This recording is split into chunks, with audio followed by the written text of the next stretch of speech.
The roots of the Iran-Israel conflict stretch back to the 1979 Islamic Revolution in Iran, which replaced a pro-Western monarchy with an anti-Western, theocratic regime. Since then, Iran has adopted an openly hostile stance toward Israel, frequently calling for its elimination and supporting militant groups like Hezbollah in Lebanon and Hamas in Gaza. In turn, Israel has considered Iran its most serious threat, especially after Iran began advancing its nuclear program in the early 2000s. The conflict remained mostly in the shadows through cyber attacks, proxy wars, intelligence operations, and sabotage, until it finally erupted into open warfare in June 2025. In the years leading up to the war, several events contributed to escalating tensions. The collapse of the Iran nuclear deal in 2018, followed by Iran's return to high-level uranium enrichment, alarmed Israel and its allies. In October 2023, Hamas, an Iran-backed group, launched a large-scale and unprecedented attack on Israel, killing over 1,200 people. In response, Israel launched a devastating campaign in Gaza, during which Iran and its proxies in Lebanon, Syria, Iraq, and Yemen all became more active against Israeli and Western interests.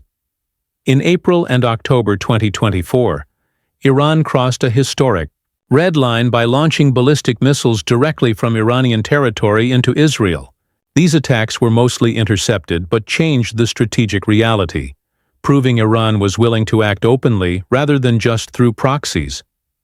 In early June 2025, Israeli intelligence, reportedly with help from Western sources, concluded that Iran had begun enriching uranium beyond 90% purity, a level considered weapons-grade.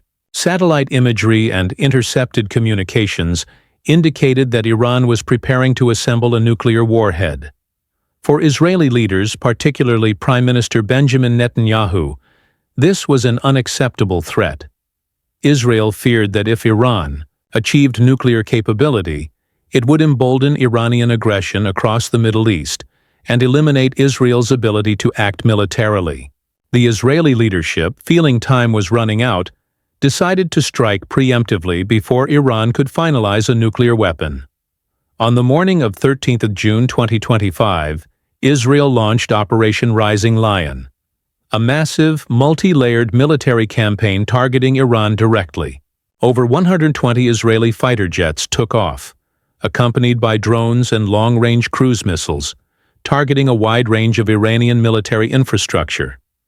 These included Iran's nuclear facilities at Natanz, Fordo, and Arak, ballistic missile bases near Kermanshah, and Revolutionary Guard (IRGC) command centers near Tehran, Isfahan, and Mashhad. Precision-guided munitions were used to minimize civilian casualties, but the scale of the strikes was the largest in the region since the 2003 Iraq War. Within hours of the Israeli attack, Iran responded with a massive missile and drone barrage, launching over 150 drones and 80 ballistic missiles toward Israeli cities and military sites. The targets included Tel Aviv, Jerusalem, Haifa, Beersheba, and the sensitive Dimona nuclear facility. Israel activated its full missile defense systems, including Iron Dome, David's Sling, and Arrow 3, intercepting a majority of the incoming weapons. However, a few missiles and drones got through, causing dozens of deaths and injuries, damaging infrastructure, and forcing millions of Israelis into bomb shelters.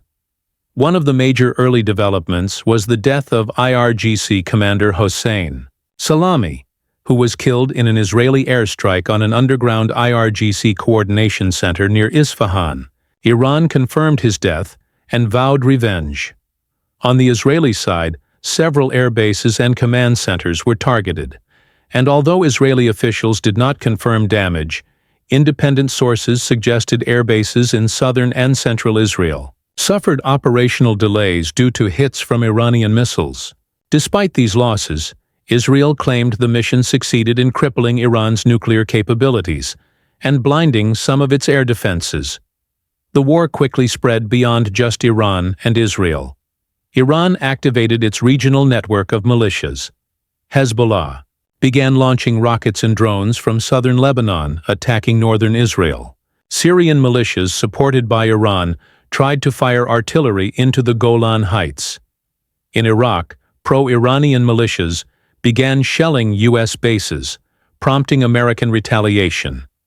In Yemen, the Houthi rebels, backed by Iran, launched drones at Israelis, ships in the Red Sea and the Gulf of Aden, disrupting trade routes. This turned the Iran-Israel war into a wider regional conflict involving almost every major flashpoint in the Middle East.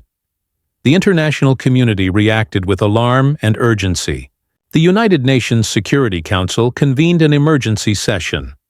The United States issued strong support for Israel's right to defend itself, but urged de-escalation. European countries condemned Iran's retaliation and warned both sides of catastrophic consequences. Russia and China, while critical of Israel's attack, called for restraint. Oil prices spiked dramatically, and airspace over the Middle East was shut down for civilian flights. Fears of global economic shock and a major war loomed as analysts warned that if not contained, the conflict could draw in other powers like the US and Russia. Parallel to the physical war, both Iran and Israel engaged in cyber warfare. Israeli hackers disabled Iranian radar systems and communication lines in the first wave. In return, Iranian cyber units attacked Israeli financial networks and media outlets, briefly taking down websites and spreading disinformation. Social media was flooded with psychological warfare campaigns, with both sides trying to control the narrative and maintain public morale. Propaganda videos, images of destruction, and calls for martyrdom were circulated on all platforms. As of now, the war continues.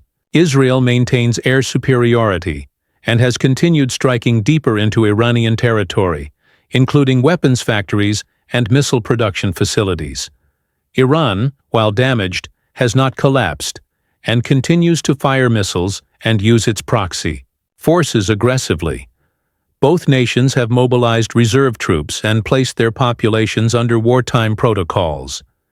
Peace efforts have been attempted by neutral nations, but neither side shows signs of backing down. Israel insists it will not stop until Iran's nuclear and military capacity is completely neutralized. Iran, on the other hand, has promised a historic defeat for Israel. The Iran-Israel War of 2025 marks a turning point in Middle Eastern history. It is no longer a proxy war or a cold conflict. It is direct state-to-state war involving advanced military technologies, regional militias, and potential nuclear implications. The risks of this conflict escalating into a broader regional or even global war are real. The coming days and weeks will determine whether diplomacy can take hold, or whether the Middle East descends into a full-blown catastrophe.